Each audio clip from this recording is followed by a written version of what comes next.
दोस्तों, कभी कभी जो चीज हमारे लिए बिल्कुल आम और बेकार सी होती है, वही चीज दूसरे लोगों के लिए जान से भी ज्यादा अजीज होती है।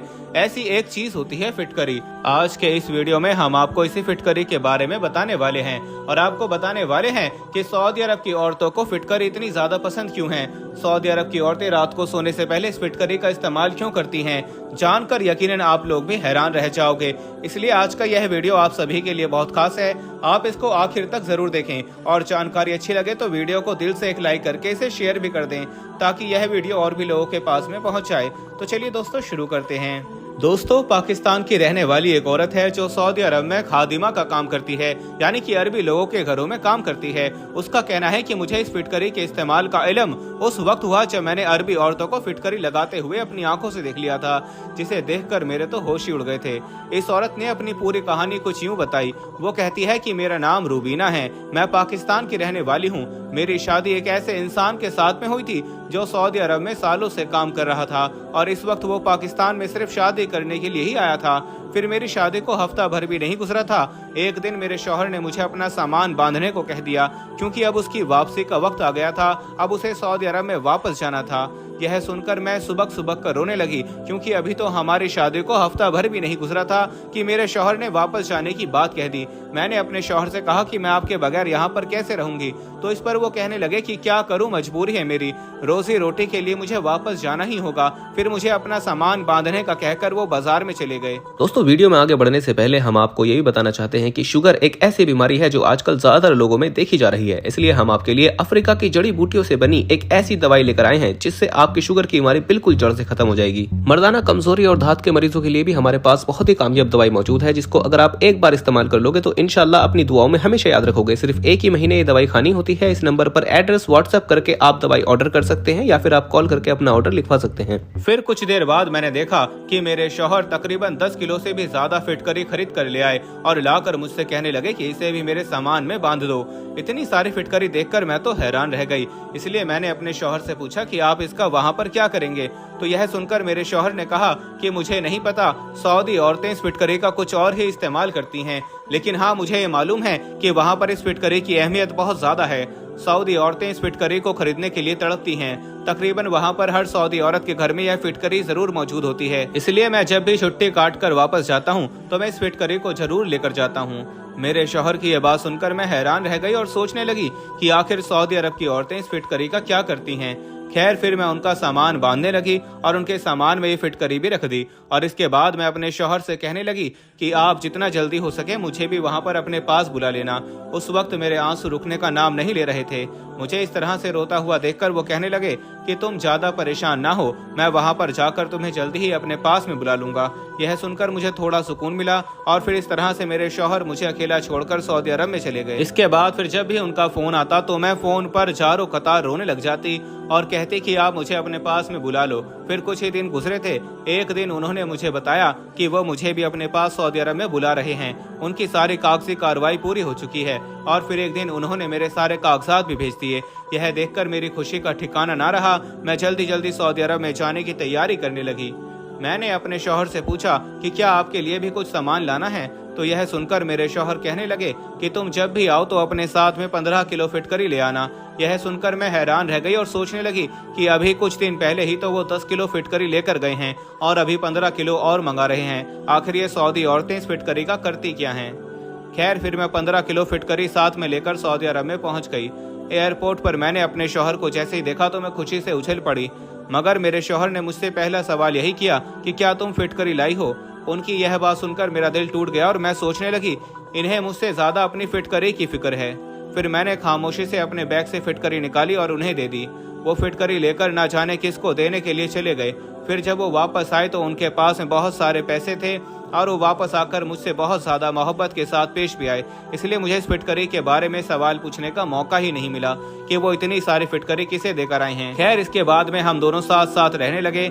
मैं बहुत ज्यादा खुश थी कि मैं अपने शौहर के साथ में रह रही हूँ। लेकिन फिर जैसे ही एक महीना गुजरा तो मेरा शौहर मुझसे कहने लगा कि अब और ज्यादा मैं तुझे यहाँ पर नहीं रख सकता हूँ, बेहतर यही होगा कि अब तुम यहाँ से वापस चली जाओ। उनकी ये बात सुनकर मेरे सर पर आसमान टूट पड़ा। मैं रोती हुई कहने लगी कि आप यह कैसी बात कर रहे हो, मैं आपके बगैर कैसे रहूंगी। तो इस पर वो कहने लगे कि तुम्हें पता है तेरे यहाँ पर आने से खर्चे कितने ज्यादा बढ़ गए हैं। मेरे पास में घर भेजने के लिए पैसे नहीं बच रहे हैं, मुझे अपनी माँ और भाई बहनों का खर्चा भी उठाना पड़ता है। यह सुनकर फिर मैंने कहा कि अगर ऐसी बात है तो फिर मैं भी यहाँ पर कोई नौकरी कर लेती हूँ, मैं अपना खर्चा खुद उठा लूंगी, लेकिन आप मुझे वापस भेजने की बात मत करो। मेरी यह बात सुनकर मेरा शौहर हंसने लगा और कहने लगा कि तुम्हें भला क्या काम आता है, तुम यहाँ पर क्या काम कर सकती हो। कुछ देर सोचने के बाद मैंने कह दिया कि चाहे मुझे किसी अरबी के घर में काम ही क्यों ना करना पड़े तो मैं कर लूंगी, लेकिन वापस नहीं जाऊंगी। मेरे शौहर को मेरी बात मजाक लगी, लेकिन अब मैंने ठान लिया था कि मैं यहाँ पर कोई काम जरूर करूंगी। इसलिए फिर मैंने अपने पड़ोस में रहने वाली एक पाकिस्तानी औरत से कहकर अरबी औरतों के घर में काम ढूंढ लिया। मेरी 1 महीने में वहाँ पर काफी ज्यादा जान पहचान हो गई थी, इसलिए मुझे एक साथ में 2 अरबी औरतों के घर में खाना पकाने का काम मिल गया था। 2 घरों में एक साथ काम मिलने पर मेरी खुशी की इंतहा न रही। मुझे सिर्फ खाना बनाने के अच्छे खासे रियाल मिलने लगे, जिससे मैं आसानी से अपने शौहर के साथ में यहाँ पर रह सकती थी। फिर रात को जब मेरे शौहर घर आए तो मैंने उन्हें बताया कि मुझे 2 अरबी घरों में खाना बनाने का काम मिल गया है। यह सुनकर मेरा शौहर हैरान रह गया और कहने लगा कि मैं तुझे दूसरे के घरों में काम करने की इजाजत नहीं दे सकता हूँ। उनकी यह बात सुनकर मैं चारों कतार रोने लगी। यह देखकर मेरा शौहर पिघल गया, इसलिए फिर उन्होंने मुझे यह काम करने की इजाजत दे दी। यह देखकर मेरी खुशी का ठिकाना ना रहा। अगले दिन मेरे शौहर दफ्तर जाते वक्त कह गए कि अगर तुम्हें काम समझ में आ जाए तो ही करना, वरना तुम वापस आ जाना। इस पर मैंने हाँ कर दी। फिर मेरे शौहर के जाते ही मैंने अपने घर का काम निपटाया और फिर जल्दी से उस पड़ोसन को लेकर अरबी औरतों के घर में पहुंच गई। वो घर क्या था, वो तो आलीशान महल था। मैं तो उनका घर देखकर ही हैरान रह गई। फिर मैंने देखा कि मेरी दोनों ही अरबी औरतें अच्छी और खुश अखलाक थीं। मैंने देखा कि उन्हें उर्दू समझ में तो आती है मगर वो बोल नहीं सकती हैं, इसलिए उन्होंने मुझे इशारों में समझा दिया कि मुझे क्या पका कर देना है। फिर मैं उनके किचन में चली गई, लेकिन किचन में जाते ही मुझे एक अजीब चीज दिखाई दी।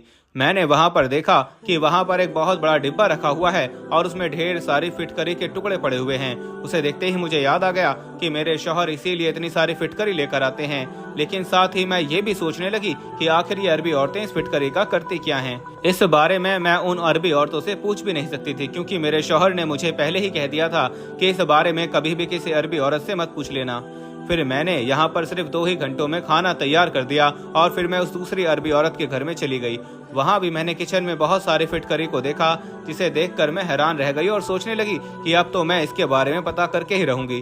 यहाँ पर मुझे खाना बनाते हुए कुछ ही देर गुजरी थी कि इतने में वो अरबी औरत किचन में आ गई और उसने एक फिटकरी का टुकड़ा निकाला और उसे तेल में भिगोकर एक कोने में रख दिया। पता नहीं उसने कौन सा तेल मिलाया था, क्योंकि उसका अंदाज को छुपाने वाला था। खैर, यहाँ पर मेरा पहला दिन था जो बहुत ही अच्छा गुजरा। मैं दोनों ही घरों में खाना बनाकर 5-6 घंटों में फारिग हो गई और फिर मैं अपने शौहर के आने से पहले ही घर में पहुंच गई। शाम को जब मेरे शौहर घर आए तो उन्होंने मुझसे ढेरों सवाल किए।